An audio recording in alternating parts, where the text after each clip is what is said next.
Friends ఇప్పుడే అందిన వార్త బీఆర్ఎస్ హరీష్ రావుకు కేసీఆర్ కేటీఆర్కు మరో తీపి కబురు అంటూ లేటెస్ట్ అప్డేట్ అయితే రావడం జరిగిందండి. సో ఆ వివరాలు ఏంటనేది కూడా వీడియోలో తెలుసుకుందాం.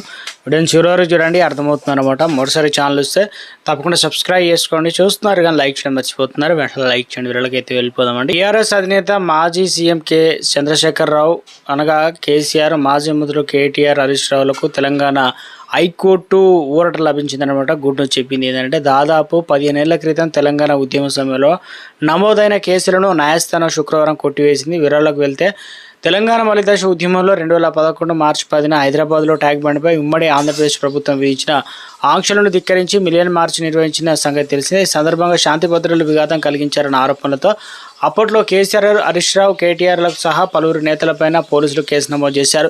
ఈ కేసులపైన విచారణ జరిపిన హైకోర్టు రాజకీయ కారణాలతో ఉద్యమ సమయంలో నమోదైన ఈ కేసులను కొనసాగించాల్సిన అవసరం లేదని భావిస్తూ వాటిని కొట్టివేస్తూ ఉత్తర్వులు అయితే జారీ చేసిందనమాట.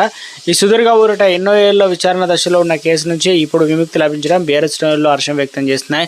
తెలంగాణ రాష్ట్ర సాధన కోసం సాధించిన ప్రజాస్వామిక పోరాటంలో భాగంగానే తాము మిలియన్ మార్చ్ పాల్గొన్నామని, ఆ సమయంలో నమోదైన కేసులు అక్రమమని నేతలు వాదిస్తూ వచ్చారు. ఇక ప్రస్తుతం తెలంగాణ రాజకీయాల్లో ఈ తీర్పు ఆసక్తికరంగా మారింది. ఇప్పటికే పలువురు నేతలపై ఉన్న పాత ఉద్యమ కేసులను సైతం ప్రభుత్వం వెనక్కి తీసుకుంటున్న క్రమంలో కోర్టు నేరుగా ఈ కేసును కొట్టివేయడం గమనార్హం అన్నమాట.